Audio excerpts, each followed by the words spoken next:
Radio Rosa, el podcast de la Fundación Rosa Luxemburgo, Cono Sur. Radio Rosa. Y hoy la idea no es tanto como discutir desde una posición política, pero invitamos a estos tres analistas de coyuntura, ¿no? Para hablar del proceso de los pasos. Sabemos que elecciones en el sistema de la lucha de clases es como la lucha con menos intensidad, pero igual es un termómetro de la conciencia política en la sociedad, por eso consideramos de interés. La Fundación Rosa Luxemburgo es una institución alemana vinculada con el partido de la izquierda en Alemania. Sí, estamos aquí instalados en el Cono Sur con la idea de promover debates políticos entre actores de la sociedad civil, de los movimientos populares, de los movimientos de la izquierda y sí, del mundo político. Entonces agradezco a los tres invitados y a las dos colegas que aquí se encargan de la moderación, Tatiana y Anita. Entonces vamos adelante de fijo, entonces no seremos mucho, pero la discusión será linda igual, no tengo duda. Bueno, buenísimo.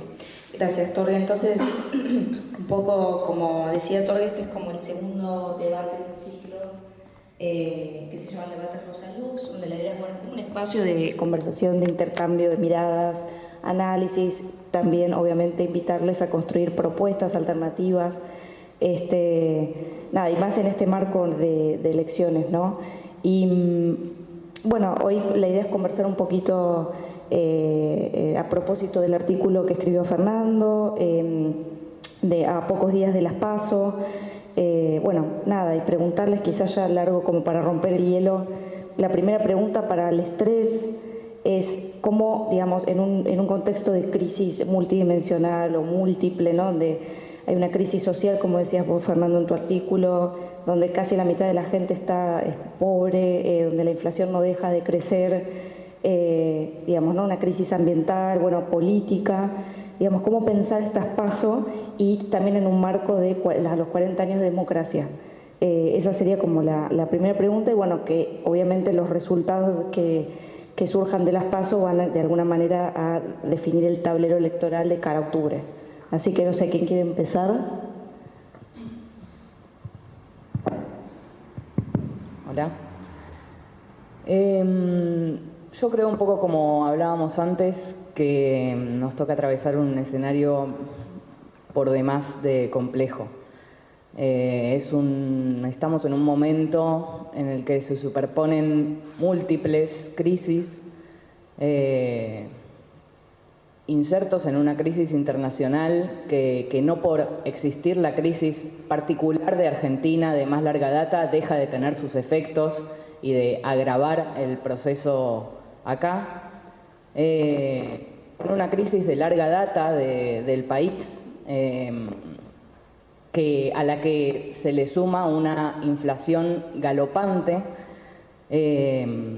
sumada a una crisis, yo creo, de la organización popular, que entonces nos para mucho más difícil para poder hacerle frente, pensar alguna alternativa.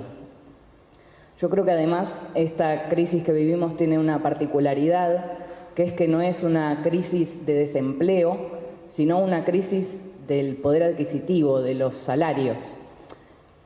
Y que lo que yo vengo pensando es que esa cualidad imprime una suerte de efecto placebo o retarda el hartazgo popular, porque al menos tengo laburo. Y quizás no, seguramente tenemos 2, 3 laburos, uno en negro, hay una mínima porción de la población trabajadora que todavía conserva su trabajo en blanco, ve unas paritarias a la baja cuyo salario se degrada cada vez más. Entonces, pero no es la situación de fines de los 90 que termina en el estallido de 2001, en donde era la desesperación absoluta. Acá, como hay trabajo, hay muy mal pago, bueno, hay una situación de ganarse el mango cada día que retarda el estallido popular, que yo creo que si esto sigue así en algún momento va a suceder, lamentablemente, porque no puede pasar de otra manera, ¿no? Pese a todo el corrimiento hacia la derecha que podamos ver, en algún momento la soga se corta, no se puede tirar más. Sobre todo con una falta de alternativas, al menos mainstream, ¿no?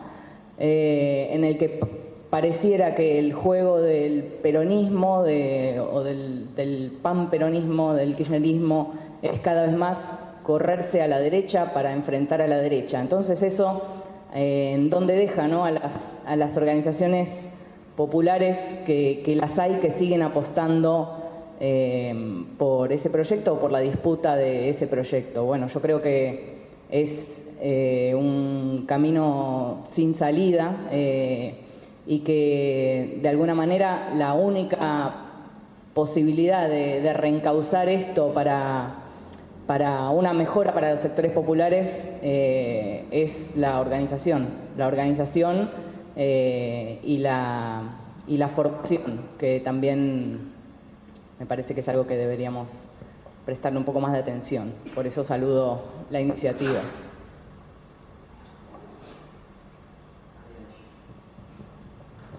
Bueno, gracias por la invitación.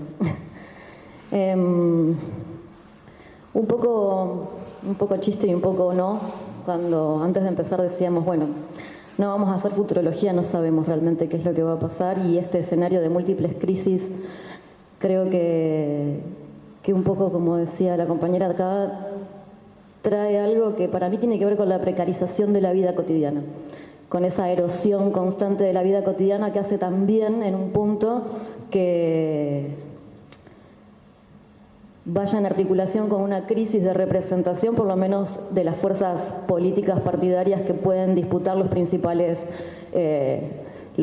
lugares en el marco de una elección de esta naturaleza.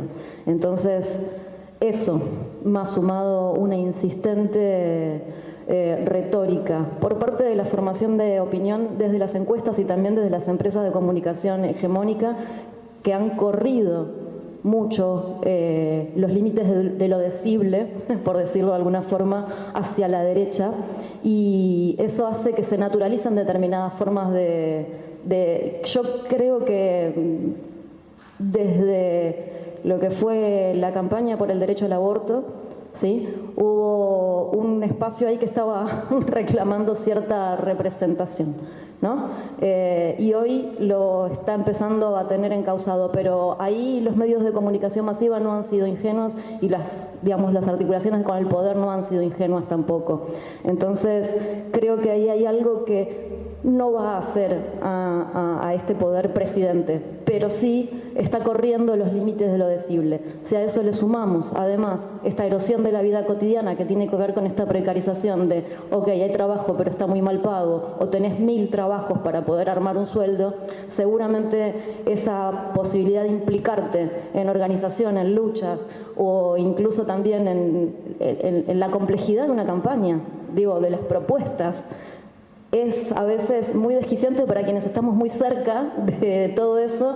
En el análisis a veces aportamos un poco de ruido también, ¿no? Pero creo que hay algo de esta precarización de la vida que hace que, además pospandemia, no podemos evitar pensar en esa dimensión que todavía al día de hoy sigue habiendo consecuencias. Y en un país con una tradición que ha tenido siempre que ver con las luchas en la calle, y que esa articulación en la calle está compleja también en esta coyuntura. La verdad es que no sabemos qué va a pasar. Yo, por lo menos, en el diálogo que tenemos con los compañeros y las compañeras de marcha, estamos tratando de llevar las cosas con cierta cautela, en principio pensando en no darle demasiada rosca a multiplicar los mensajes de de la ofensiva conservadora. Y por otra parte, sabemos, como muchas y muchos acá, que la gran encuesta va a ser el domingo, y ahí se van a ver un poco más las cartas en el escenario sobre la mesa y viendo para qué lado sale un poco la cuestión, ¿no? Y que nos queda un largo aliento, porque esto parece que va hasta noviembre.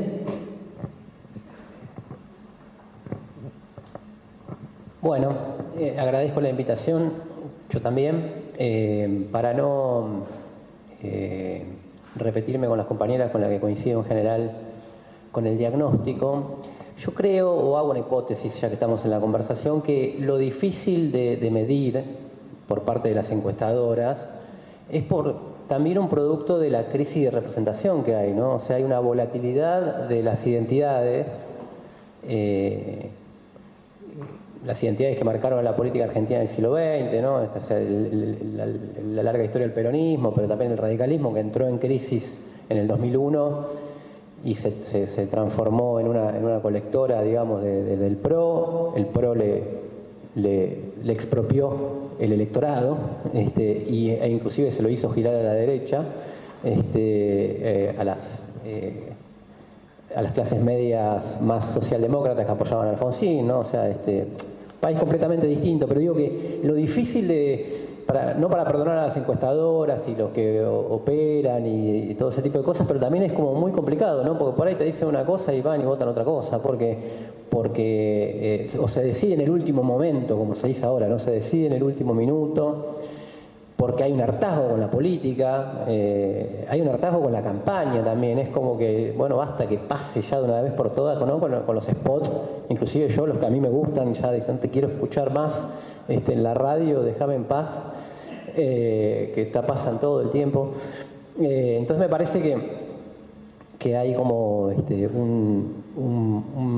un desapego. Bueno, yo en el artículo lo planteaba en términos de alguna forma, no toda apropiación conceptual es siempre una apropiación, ¿no? Alguna forma de crisis de representación, de crisis orgánica, de crisis de hegemonía, que se puede decir que la Argentina vivió en crisis de hegemonía, pero tuvo momentos más críticos que otros, digamos, ¿no? Entonces me parece que eso es importante puede ser una de las explicaciones del problema de que lo difícil que es predecir algo, ¿no? La otra cuestión que yo creo que hay que cruza el debate hacia las elecciones y que es el éxito político, cultural, si se quiere, de Milei y de los libertarianos, que es la traslación del debate hacia la derecha, ¿no? O sea, alguna vez escuché, no me acuerdo a quién, decir que la ultraderecha, más que un partido, es una agenda, entonces la coloca en la agenda en el centro. A Milei se lo llevó al coloquio de empresario de idea en Mar del Plata, se lo llevaron a Bariloche al Yao Yao, lo llevaron a la sociedad rural, y todos lo escuchaban como si fuera una persona normal, digamos, ¿no?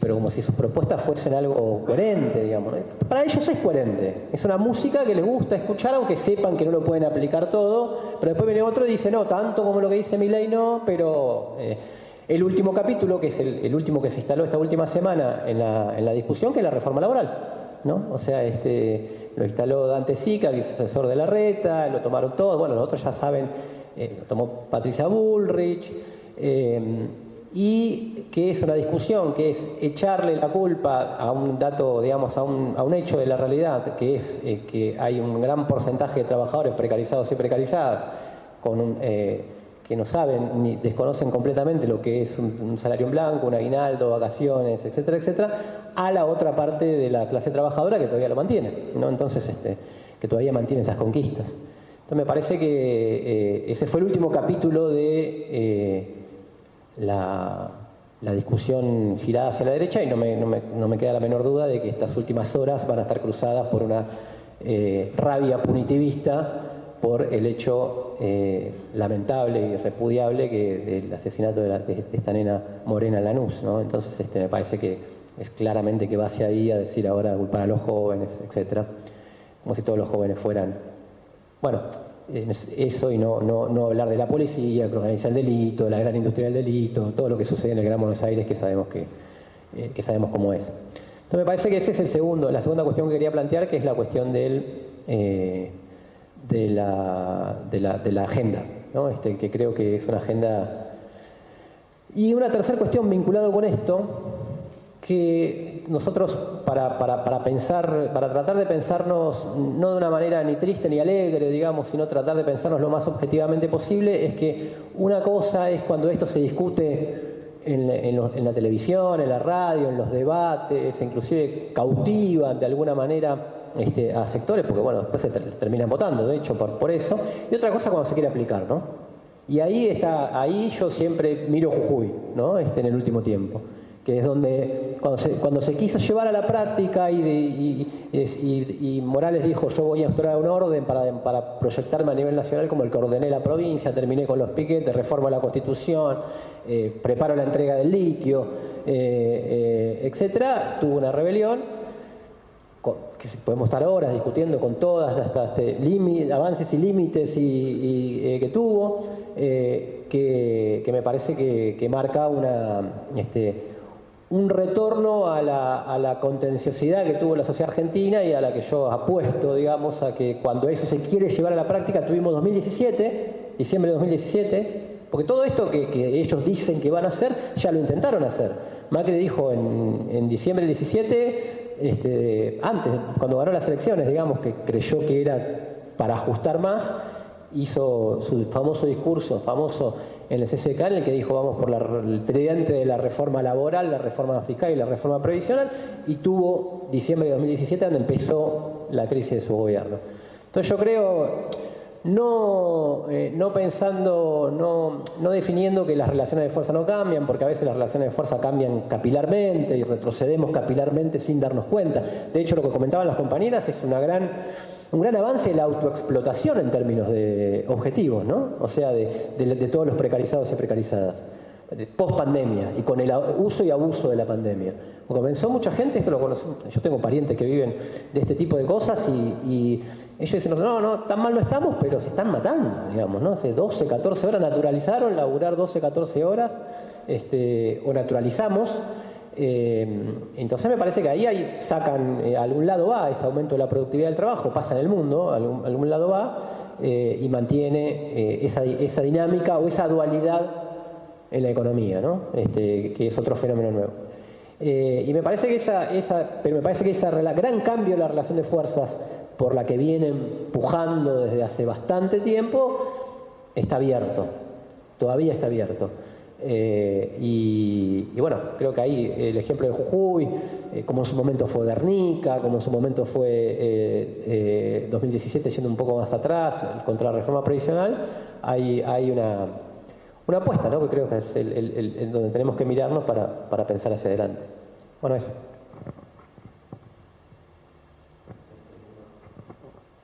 No sé si alguno quiere hacer alguna intervención.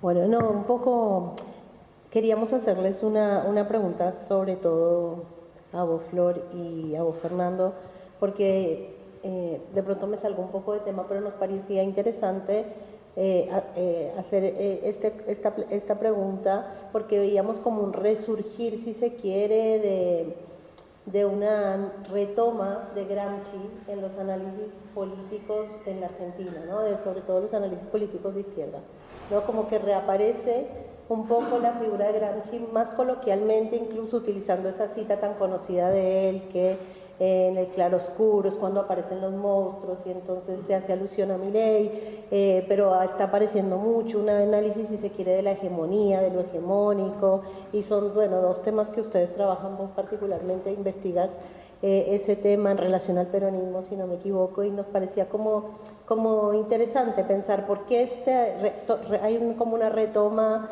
de Gramsci, que nos pasó hace unos años también, que hay como una retoma de Rosa Luxemburgo, como si hubieran cobrado vigencia en este escenario, y cuáles son los aportes que ese pensamiento hacen para entender un poco lo que está pasando en Argentina. Bueno, a ver. Creo que en tanto y en cuanto Gramsci invita a una relectura libre de los prejuicios del marxismo, de las interpretaciones marxistas después de Marx, ortodoxas, digamos, siempre es una herramienta útil para el análisis de la realidad en cualquier momento histórico, en cualquier lugar del mundo. Sin embargo, sí es cierto esto que marcás sobre el resurgimiento en los últimos años de Gramsci como un pensador particularmente útil para el análisis de la realidad, pero me parece que no es algo nuevo, que el vínculo de Gramsci con Argentina y particularmente con el análisis del fenómeno peronista en Argentina es algo de muchísima larga data que tiene al menos 60 años. Entonces, bueno, me parece que brinda un montón de herramientas para pensar al peronismo, pero particularmente un método de análisis de la realidad que permite, para mí, dos cosas fundamentalmente en relación a pensar el peronismo largo, ¿no? El peronismo como una identidad persistente en la Argentina. En primer lugar, explicar el porqué de esa persistencia y de arraigo de la identidad peronista en los sectores populares y que es pensar a la clase obrera argentina como una clase históricamente situada, ¿no? ¿Qué quiere decir esto? Que la adquisición de conciencia para sí de la clase obrera se superpone con el reconocimiento que le da el peronismo desde el gobierno, ¿no? Como un sujeto existente, como un actor político de peso en la estructura política social argentina. Entonces, a partir de ahí, pensar en una desperonización de las masas es, para decirlo rápido y pronto, mear fuera del tarro, ¿no?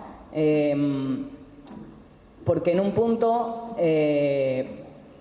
si lo pensamos, querer restar el peronismo de esa ecuación implicaría retroceder en términos de conciencia de clase.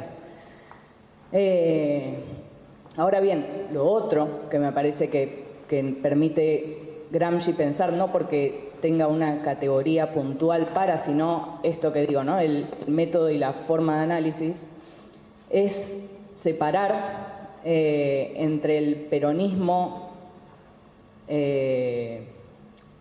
oficial en el poder o como querramos llamarlo, de lo que las masas trabajadoras hicieron del peronismo en su experiencia de lucha. Entonces ahí me parece que hay dos identidades en juego, que hay veces que prevalece más una, veces que la otra logra activarse con más fuerza y poder disputar el sentido de esa justicia social, digamos, y que sin dudas es una identidad con la que hay que dialogar, sabiendo que el proyecto peronista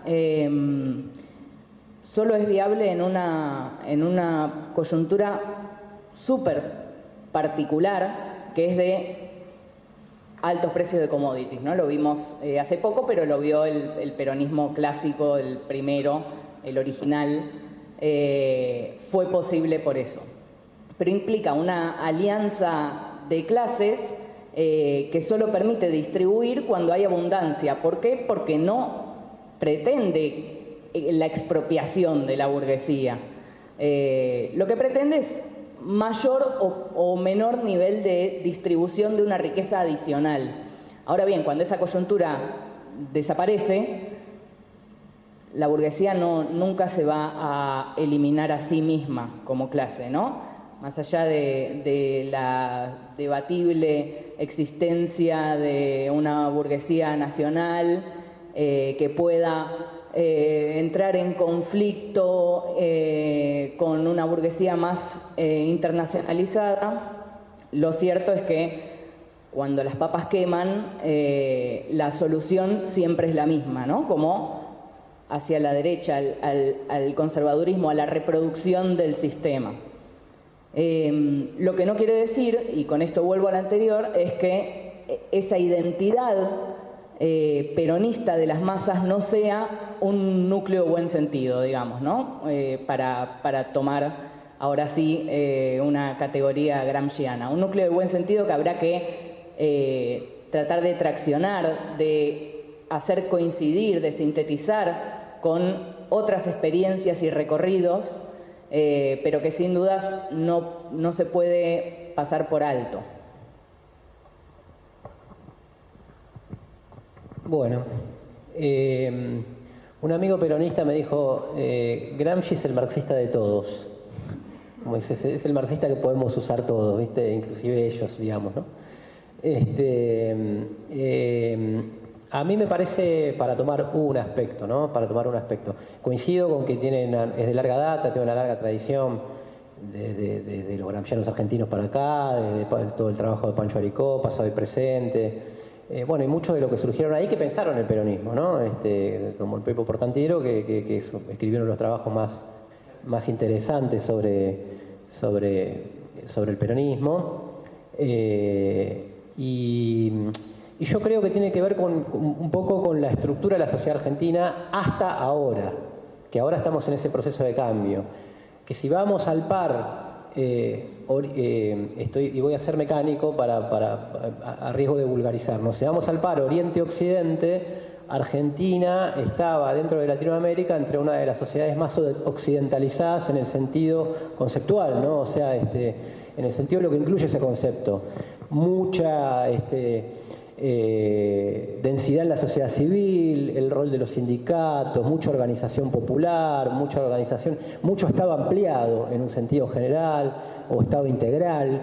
Entonces me parece que casi que se caían solas las herramientas del gramscismo y de Gramsci para pensar la sociedad argentina, porque fue el que pensó eso, ¿no? El que pensó cómo se transformaron los estados con bases de masas después de la ofensiva revolucionaria de 1823 en Rusia y en Europa, la reconstitución de los estados y cómo se transformaron esos estados mediante distintas formas de revolución pasiva, para decirlo de alguna manera, para mantener el orden, ¿no? Entonces me parece que eso a la Argentina llegó bajo el formato del peronismo, en cierta medida, ¿no? Se puede entender al peronismo como una revolución pasiva. Discutámoslo después de la pausa porque será como para largo, digamos, ¿no? Pero digo que creo que todos sabemos que entra en esa mecánica, ¿no? O sea, como que contener e impulsar y contener, ¿no? Y esa lógica creo que organizar y desmovilizar, movilizar y desmovilizar, ¿no? Partido de la contención y partido del orden, que son como las figuras metafóricas que usamos y que yo uso en el libro particularmente. Entonces me parece que eso tiene que ver con la tradición del gramscismo en la Argentina. Gramsci fue necesario en la Argentina, pero fue necesario en el mundo para pensar las herramientas del marxismo clásico, incluido Trotsky, Rosa Luxemburgo, Lenin, se quedaban cortos para un mundo que ellos pensaban que iba a evolucionar distinto, de manera distinta a cuando ellos fallecieron o dejaron de actuar políticamente, digamos, ¿no? Entonces, me parece que ahí el gran valor de hacerlo de la cárcel, bueno, todo lo que ya sabemos, ¿no? Creo que juega un poco eso en la occidentalización que tuvo la sociedad argentina, hoy en crisis, ¿no? Que ese es el tema. O sea, yo conversando no me acuerdo yo en alguna de las conversaciones creo que Agustín Artese, con el tema de Gramsci, y Juan Dalmaso, que es el compañero nuestro particularmente, que ha trabajado mucho más profundamente esto que yo en términos teóricos, nos preguntábamos si la hegemonía era imposible o la hegemonía misma estaba en crisis, el concepto mismo de hegemonía estaba en crisis, o qué transformaciones habría, o qué núcleo hay que incorporarle, qué otras teorías complementarias hay que incorporarle para que pueda seguir funcionando, ¿no? ¿Por qué? Porque las clases fundamentales están en crisis, ¿no? O sea, en todos los países del mundo y en la Argentina también. La clase trabajadora está en crisis en la Argentina, el movimiento obrero como movimiento obrero, o está en crisis en el sentido de transformación, no solamente en crisis en el sentido de desaparición y todo eso de la diosa al proletariado, eso, sino de una manera completamente distinta.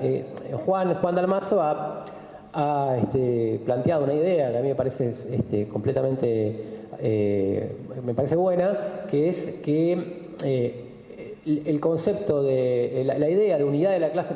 La idea de hegemonía desde los de abajo, en el sentido clásico, era que unía a la clase trabajadora y la clase trabajadora tiene que hegemonizar al resto de los sectores oprimidos, para decirlo de alguna manera, para mostrarle su salida. Bueno, él dice, hoy está mucho más fusionado eso, la unidad y la hegemonía, porque la clase trabajadora, para hablar de países de Europa, muchos son inmigrantes, tienen una identidad más de inmigrantes, de trabajador, pero su identidad de inmigrante es muy fuerte, el movimiento feminista, los movimientos ecologistas, todo eso en lo que participan muchos trabajadores que tienen esa identidad, ¿no? Entonces me parece que está mucho más fusionado, se hace mucho más necesaria, pero de manera completamente distinta a cómo se pensó en el marxismo clásico, ¿no? Incluido el propio Gramsci, que en última instancia no dejaba de ser un clásico, ¿no? Que esto es lo que le termina escarbando y le termina encontrando Laclau, ¿no? Cuando le dice, en última instancia era un esencialista de clase, a ustedes se las pintó como que era más amplio que yo, pero en última instancia era un esencialista de clase y yo quiero avanzar más allá de eso, y bueno, después Laclau hizo lo que hizo. Y hoy lo estamos sufriendo todavía, pero no. Creo que tiene que ver un poco con eso.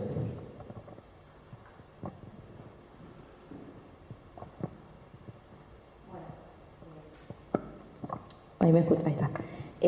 Por ahí, bueno, gracias por sus lecturas, pero ahora por ahí lo llevo de nuevo a qué se nos juegan las PASO para preguntarles, digamos, ¿qué nos vienen dejando estas elecciones a nivel provincial, ¿no? Sobre todo porque, digamos, hasta ahora hubo un gran nivel de abstención o de voto en blanco en las provincias, ¿no? Es lo que por ahí se está mirando y creo que es algo que, no sé, hay que prestarle atención. Entonces, preguntarles un poco eso, ¿qué nos vienen dejando a nivel más local, más municipal? Y bueno, eso, en las provincias y bueno, ¿qué puede pasar, ¿no? Después de esto? Nada, solamente complementar también en el sentido de, y ahí sí jugando un poco la futurología, cómo dialogan los resultados que se vienen presentando en las provincias y en los centros urbanos que ya tuvieron sus resultados en las PASO, cómo dialoga eso en términos también de un marco de crisis de representatividad con los posibles resultados, que es difícil porque no sabemos qué va a pasar, como dijiste, Maru, pero con algunos posibles resultados que ya podrían un poco, por lo menos, empezar a jugar en el escenario de las elecciones a nivel nacional.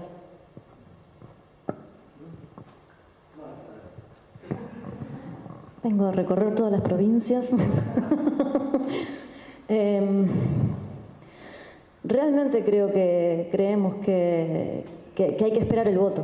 Realmente creemos y ese abstencionismo, ese voto en blanco, creo que es algo que también se va a ir afinando a medida que vayan pasando las distintas instancias. Por citar un caso, recién antes de comenzar con esta conversación, comentaba la situación de Guatemala, que hubo elecciones hace poquito y ahora van a una segunda vuelta y van a una elección con un panorama ya muy crítico, muy desgastado, muy de poca expectativa, de otra vez el pacto de corruptos, otra vez lo mismo. Y apareció en el escenario una fuerza del progresismo, que para Guatemala es insólito en muchísimos años, y frente a todos los pronósticos de las encuestas había que esperar el voto. Y creo que estamos también en una instancia de mucha ansiedad con relación a lo que va a pasar. Nos inquieta mucho pensar qué es lo que va a pasar. La situación en las provincias, hasta como viene pintándose, sigue dando un un escenario súper tenso. Digo, o sea, no es que nos están dando, bueno, un resultado al que podemos decir, ok, nos estamos acercando a que la fuerza que gane sea esta, a que se imponga la interna de la derecha de esta manera.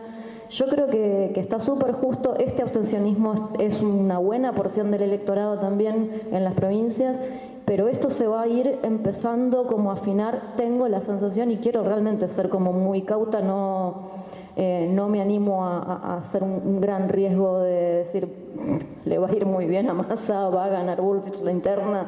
No creería, necesito realmente esperar el voto. El escenario es súper tenso, las diferencias no son tan grandes tampoco. En algunos lugares, digamos, están, si no me equivoco fue Córdoba, contando voto a voto, hasta último momento. Entonces, me parece que el domingo vamos a tener un poco de aquietamiento de ansiedades y después pasaremos a un segundo episodio.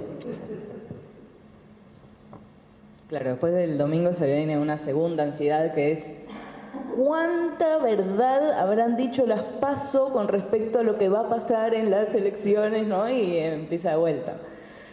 Yo creo que hay una desmoralización terrible y que ese es el dato que para mí más incide sobre el crecimiento del abstencionismo, el voto en blanco, porque... Y me parece preocupante porque ni siquiera es un voto con bronca, es un voto de abandono. Y bueno, para quienes creemos en el poder de la organización popular, y es un dato también desmoralizador.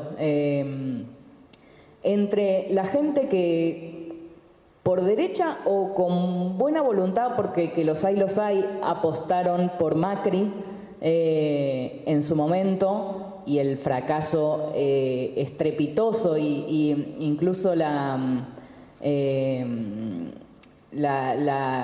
incidencia que tuvo en la vida cotidiana de esa gente, ¿no? Que vio depreciarse su salario conforme corrían los años, sumado sobre todo al fracaso total y absoluto del gobierno de Alberto Fernández, con la pandemia que no hay y sus efectos sobre la vida cotidiana y la psiquis de un montón de personas. Me parece que el dato que resalta es la desmoralización y que nos pone también en apuro a nosotros, a las organizaciones de izquierda, más grandes, más chicas en un lado o en otro, porque la gran ausencia es de una perspectiva de futuro, que sobre todo se ve entre la gente más joven, que realmente no le ve salidas a la situación personal ya. Entonces me parece que ese es el gran... Y otra cosa, que es que el desencanto con las elecciones, que por un lado yo creo que funcionan como válvula de escape del conflicto social. Entonces, si no hubiese habido elecciones este año, yo creo que estábamos hablando de otro nivel de conflictividad en la calle. Pero por otro lado, también generan desencanto porque ninguna fuerza política puede brindar esa idea de futuro, de proyecto a largo plazo para la gente. Y sin duda alguna es un desafío para la izquierda, para los sectores populares, poder construir alguna, ¿no? Esperemos que en la mayor unidad posible.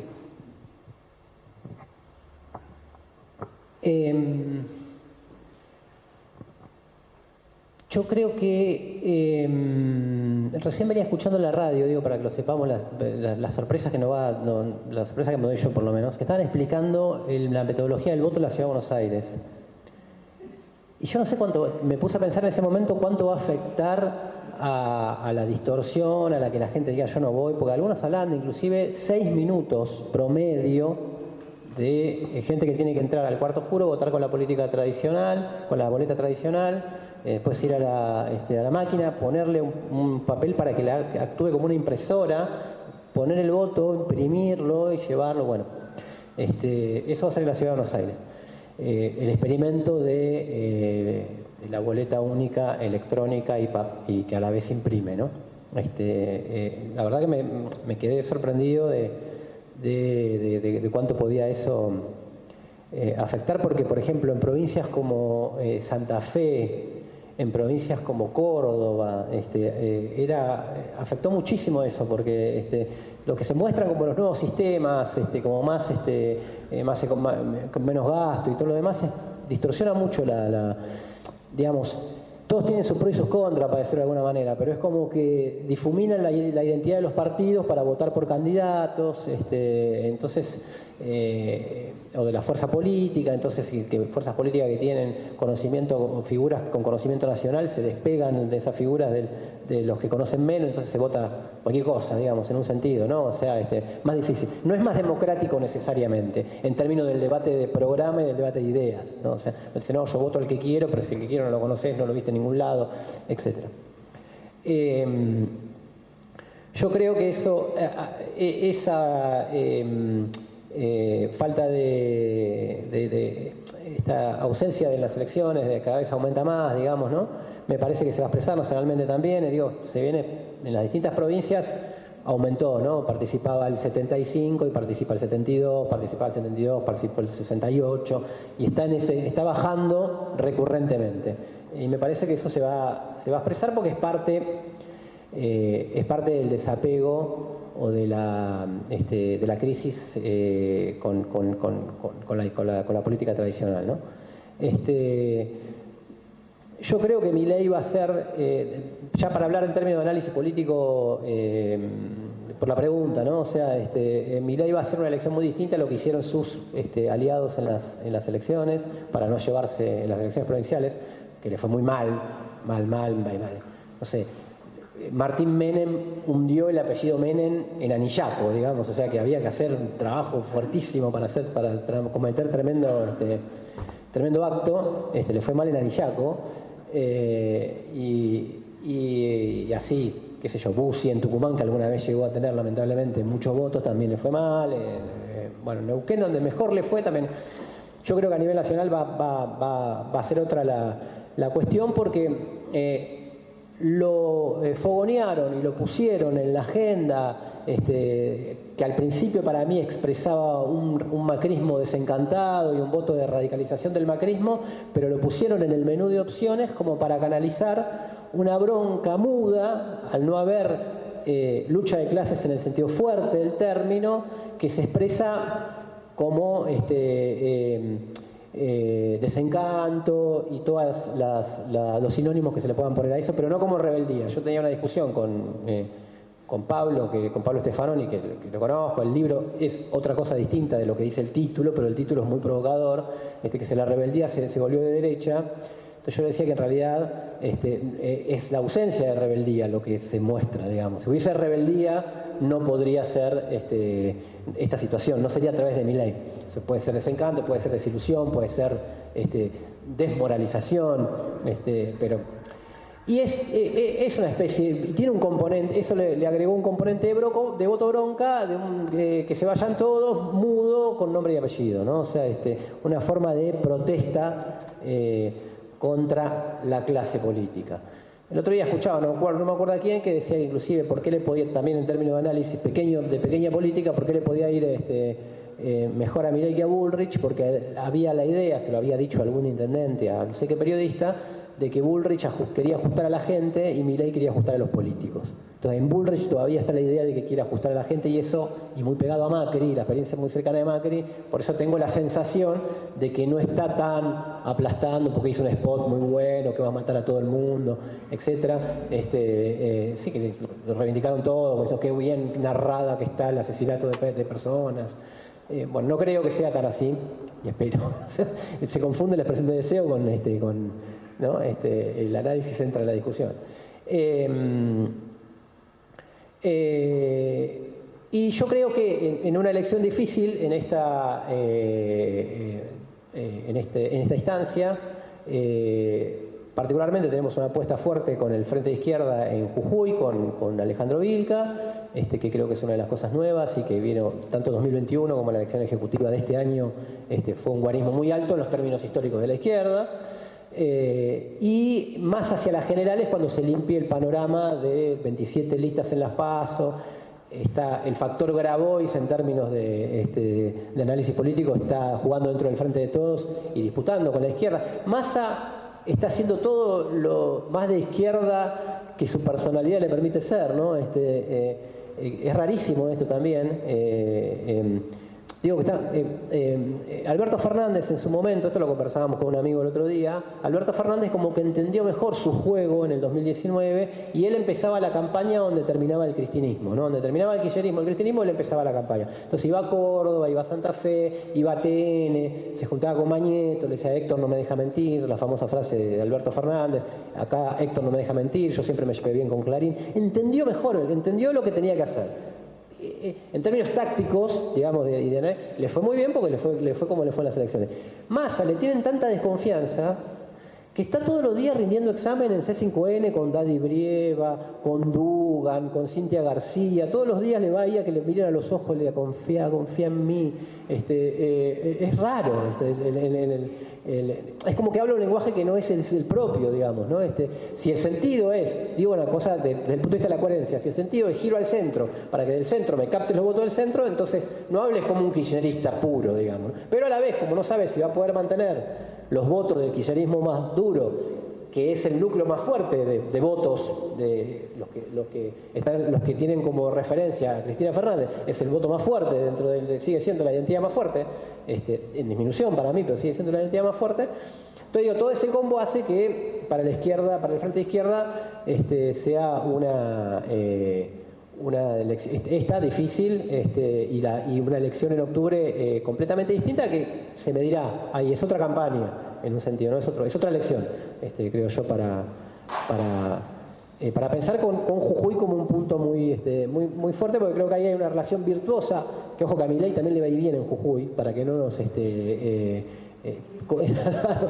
claro, porque bueno, es así, hay un estudio muy bueno, no leí encuestas electorales, ya no leo más, pero leí un trabajo de una nueva consultora que se llama Sentimientos Públicos, que la hace Hernán Banoli, por lo menos para leer algo distinto, en el que mide, se llama Valores Progresistas, Voto Libertario, algo por el estilo, y mide las contradicciones que tienen. Miren que hablamos de los votantes libertarios que dicen, pero yo la educación pública la defiendo la salud, no quiero que privaticen tal cosa, como que hay contradicciones en el voto.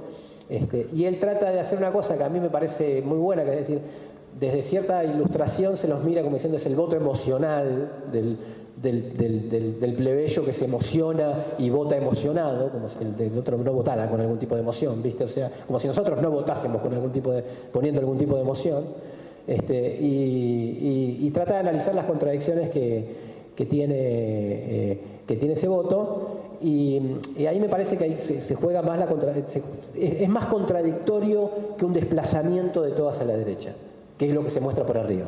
Yo marqué al principio, y en cierta medida volviendo sobre mis pasos, que había habido un éxito político en que el núcleo de las fuerzas tradicionales pongan una agenda de derecha en el debate y la discusión. Ahora, eso no quiere decir que por abajo lo sigan al pie de juntillas. Por eso dije Jujuy en su momento, y me parece que en general no puede haber determinados valores. ¿Cómo no va a ser punitivista la Argentina, digamos, con lo que pasa en Lanús y con la inseguridad en general que existe? Es un dato, es lo más sensible, la vida misma, ¿no? O sea, entonces me parece, y ante una resolución del Estado de ese problema que anida en el Estado aparte, porque anida en la policía de la provincia de Buenos Aires, etcétera. Entonces me parece que eso es como lógico que salga gente a decir, es casi no justificable pero entendible, que salga a decir que lo metan a preso a todos, que maten a todos, y sale un Bernie, desde un Bernie hasta una Patricia Bullrich a decir ese tipo de cosas, ¿no? Pero en otros aspectos me parece que es más contradictorio, si se quiere, o más en el que habitan distintas en el que habitan, conciencias en las que habitan distintas miradas y por las cuales el hombre es un campo de batalla, ¿no? Por los cuales hay que ir a tratar de desarrollar unas e imponerse sobre otras, y que a veces esas son las cosas que nos dan la sorpresa, ¿no? ¿Cómo de repente votaron a esto? Y sí, porque le propuso algo más progre, o más progre en el sentido general, más progresista en el buen sentido, y votaron. O el cambio a nivel latinoamericano de Bolsonaro a Lula, ¿no? O sea, eso habla de una relación de fuerzas también, porque yo discutía con mucha gente en ese momento, como me decía, Bolsonaro se va a quedar por 20 años, va a instaurar un fascismo en Brasil, y eso no sucedió. Y haciendo un montón de elecciones que vos conocés más que yo seguro, de péndulo que va y viene. Yo le llamo el empate argentino, el empate latinoamericano, no sé si está bien utilizado el concepto o no, pero sí en el sentido de que hay una disputa todavía ahí, para no caerse en un pesimismo de que mecánicamente se está desplazando toda la derecha y que estamos mal, absolutamente, ¿no? Pero bueno, eso. Me parece súper interesante esto que trae Fernando, porque justamente tiene que ver también con, incluso para quienes habitamos medios de comunicación en distintos ámbitos y tal, tenemos un desafío muy grande que tiene que ver con cómo poder romper un poco la propuesta que desde la derecha y ultraderecha se plantea sobre la mesa en términos comunicacionales, digo.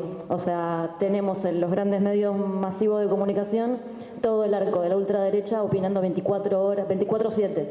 Entonces, eso va generando, digamos, condiciones de sentido, condiciones de vida cotidiana, va prefigurando escenarios, y mientras tanto, por abajo también van pasando otras cosas que, por eso decía, bueno, esperemos el domingo, esperemos el voto, y el desafío también tiene que ver con, bueno, no somos negadoras o negadores de que existe este escenario político en el que los fachos están presentes, y me ahorro las metáforas y voy directo con la categoría. Pero, digo, tenemos la obligación también de poder contar otros escenarios, porque si no nos vamos a quedar entrampados en la reproducción de este escenario que se prefigura como, bueno, ya está, el domingo obtiene todos los votos la ultraderecha, nos quedamos completamente paralizadas y paralizados sin capacidad de acción, porque total ya fue. Y la verdad es que creo que tenemos un desafío muy grande, muy grande, en términos comunicacionales, de cómo contar este escenario sin caer en los instrumentos y en las tácticas que nos propone la propia ultraderecha o la derecha. Que es algo que en lo que pensamos realmente cotidianamente, porque a veces resulta bastante fascinante caer en esas trampas, ¿no? De decir, bueno, qué buena foto le saco a Milei en el acto del Movistar Arena, cómo llenó, cómo fue la puesta en escena. Digo, y hay un montón de cosas. ¿Quiénes cuentan nuestros relatos? ¿Los dejamos librados a qué? Y ahí me parece que tenemos un desafío muy grande en términos comunicacionales, y es algo por lo que me parece que es interesante poner ahí atención. No, yo también iba a interrumpir porque habíamos pensado otras preguntas, pero iba muy a tono con lo que dices, ¿no? Porque en la conversación, hasta cuando vos no incorporaste a la izquierda y a Grabois, estuvimos hablando de Massa hacia allá. Entonces creo que ahí también siento que hay como un desafío de, bueno, que hay de este lado el mostrador, y en relación a lo que dice la última vez que nos encontramos en esta misma casa para charlar, había como un consenso de que se había corrido todo para la derecha. La sensación que por lo menos yo tengo, es una hipótesis, es que esto que decías que está pasando ahora tiene un poco que ver con el escenario de paso dentro de Unión por la Patria, donde Grabois empieza también a marcar un corrimiento hacia un progresismo que obliga a Massa a tener que empezar a parecerse ya no solamente a sus adversarios de Juntos por el Cambio, sino a su adversario local, digamos, ¿no? Y ablandar un poco el discurso, a ya no mostrarse tan serio, ayer salir a los abrazos con Santoro como si fueran amigos de toda la vida, ¿no? Con un discurso súper popular, no sé, como, si se quiere, un poco ablandado, ¿no? Entonces creo que finalmente dentro del escenario de las PASO, lo que no esperábamos era que existiera una PASO Grabois Massa, lo nuevo, ¿no? Entonces creo que hay un efecto rápido que está bueno, digamos. y que incluso mi hipótesis es que en un mediano plazo puede llegar a fortalecer a la izquierda, no ahora, pero sí en un corto plazo. No sé ustedes qué opinan.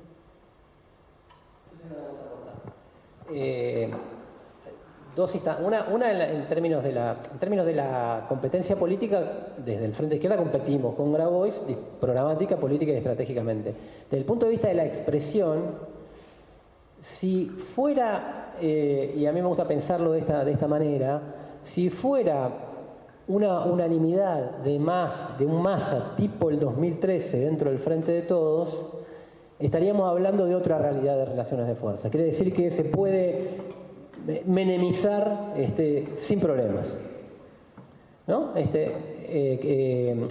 es como que Massa fue, bueno, Massa nombre de mil nombres, ¿no? O sea, fue de todo, digamos, ¿no? O sea, pero quiero decir que es pragmatismo hardcore y va viendo cómo viene la cosa, ¿no? Pero podría girar hacia ahí tranquilamente. Que no lo pueda hacer y que tenga contradicciones para hacerlo es una traducción política en la superestructura, para mí, de una determinada relación de fuerzas en general, ¿no? Entonces yo, al margen después de cómo eso se disputa para que eso se canalice en un sentido más radical y de acción, sobre todo de acción, que es, además de la discusión programática y de contenido político, me parece que hay una discusión, el gran aporte del Frente de Todos en este último tiempo, yo lo trato de pensar del kirchnerismo para todo el periodo en la hegemonía imposible, es la pasivización de los sectores populares, ¿no? Entonces eso contradictoriamente te minas tus propias bases. Está bien, que es para mí la gran contradicción a largo plazo que tuvo el propio kirchnerismo.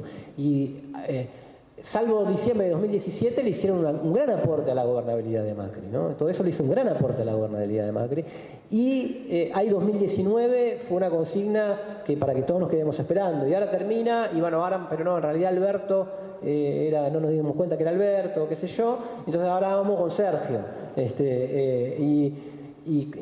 esperar y pasivizar. Yo digo, los aparatos juegan un rol en la pacivización, o sea, porque si no, digamos, sindicatos fuertes, hablo de sindicatos que... ¿Por qué está sobre representada la voz de la derecha y la ultraderecha en el escenario público? Porque con excepción de algunas organizaciones sindicales, sociales y populares, hay una voz que no habla, digamos, ¿no? O sea, con su voz. Si yo digo, si el salario viene cayendo hace 4 o 5 años seguido y de manera importante, un sindicato que cumple el rol de sindicato debería poner en la calle a sus trabajadores para que eso no pase, no para ser un sindicato revolucionario, sino para que cumpla su rol de sindicato. Y esto hablo de ESMATA, de la UON, de Lucifuerza, de los telefónicos, de todos, digamos, ¿no? De los estatales, que son los que más lucharon en línea general. Si esa voz apareciera con esa potencia, los libertarianos se reducen inmediatamente a menos de lo que son en la escena pública. No es que van a desaparecer, pero quiero decir, y hablo de movilización básica por salario, ¿no? Un paro general por salario, digamos, para que no caiga más, ¿no? No queremos seguir perdiendo nosotros, queremos que pierdan un poco los otros, también porque vienen ganando a costa nuestro. Entonces yo creo que eso le aporta indirectamente a que esa voz se potencie y pareciera que es lo único que existe, ¿no? O que es lo único rebelde, en este sentido de lo que decís, la rebeldía se volvió derecha, lo único activo, lo único depositario de bronca, mientras que todo el resto es, no, esperemos, estemos tranquilos porque veamos todavía, seamos inteligentes, etcétera, ¿no? Entonces me parece que ahí hay un tema. Sí, yo justo venía para acá y venía pensando en el papel de las grandes estructuras sindicales en la configuración social argentina como un elemento distintivo también, ¿no? Y en su rol en esta pasivización generalizada. Volviendo a lo anterior, a Massa, Grabois y el significado de eso, yo creo que ojalá lo de Grabois redunde, al menos en el mediano y largo plazo, en un fortalecimiento de la izquierda en sentido amplio, pero como lo veo ahora, es más bien para el otro lado, digamos, más como sin desmerecer de ninguna manera la militancia de todos esos compañeros que están impulsando con mucho esfuerzo esa campaña, esa candidatura. Lo que veo es que tampoco tenemos que ser ingenuos, ¿no? Y yo tiendo a pensar que si el PJ, con todo lo que sabemos que significa para la historia y la política de este país, permitió una candidatura que me parecía, a mí por lo menos, totalmente impensable, que pueda presentar una interna si la jefa no quería, ¿no? O si, bueno... Claro. Todo lo que no le permitían a Daniel Scioli, que vaya a pegar a la boleta. Sí, se lo permitieron a Grabois. Entonces yo creo que ahí hay claramente un cálculo y una apuesta por contener a esos votantes que con Massa se iban, y no sé a dónde, porque por la identidad política de esa gente tampoco me parecía tan claro que fuesen al Frente Izquierda. Ojalá hubiese sido así, pero para mí no estaba tan claro tampoco, y que iban a parar a no sé dónde. Entonces lo veo más como una apuesta a contener a una parte importante de su electorado totalmente disconforme, y más acordémonos, con el amague Guado de Pedro, ¿no? que encendió las ilusiones de todo el mundo pensando en una revolución inminente, que tampoco iba a ser, ¿no? Pero, y después la desilusión de Massa o sea, no podía haber cachetazo peor, ¿no? Pero cambiar a Guado de Pedro por Massa era casi aleccionador.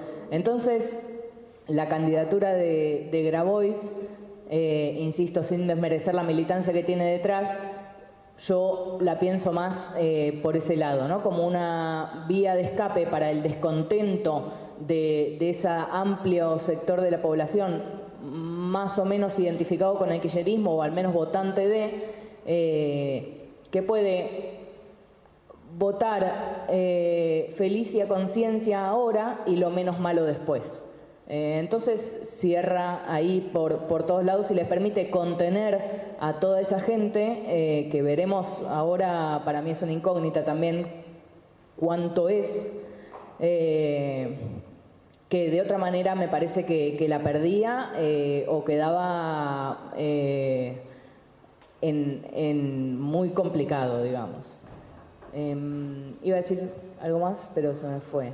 Con el rol de los medios populares, que yo creo que además de la responsabilidad y la cautela que comparto del análisis que se pueda hacer, es una tarea muy difícil, porque es remar contra la corriente cada vez más contra la corriente, ¿no? Y traigo esto que decían del voto electrónico y lo que significa votar eso por caras, este lo vi en la tele, este lo conozco, de este me dieron un volante, y la discusión política, programática, económica, de coyuntura, está totalmente ausente, desaparecida.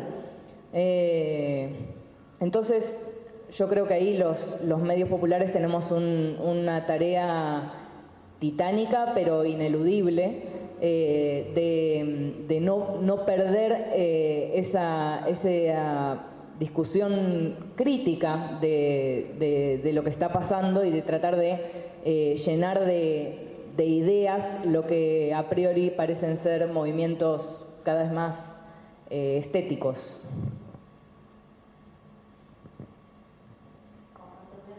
Es un desafío, por eso, como decía, es absolutamente un desafío. Buenas noches. Yo coincido plenamente en lo que vos planteaste en relación a que la candidatura de Grabois fue para contener a la propia militancia, a ese grupo duro del kirchnerismo, y lo viví en mi grupo familiar. Cuando estábamos esa noche y se anunció la candidatura de Massa, mi compañero dijo, Miriam Bregman. Y cuando surgió a los pocos días que Grabois se podía presentar porque tuvo que juntar los avales, cambió su voto por Grabois. Y me acuerdo también que las redes explotaban, no sé si alguno siguió por las redes como si ese debate, decían Miriam Bregman, Miriam Bregman, Miriam Bregman. Incluso kirchneristas confesos salieron a decir que la iban a apoyar. El gran desafío es ver qué va a hacer ese electorado para las generales, si efectivamente va a ir por el mal menor, que es Massa, o si va a votar una alternativa que efectivamente enfrente todo lo que representa Massa para su propia militancia, digo, ya en términos políticos ideológicos. Radio Rosa, una producción de la Fundación Rosa Luxemburgo, Cono Sur.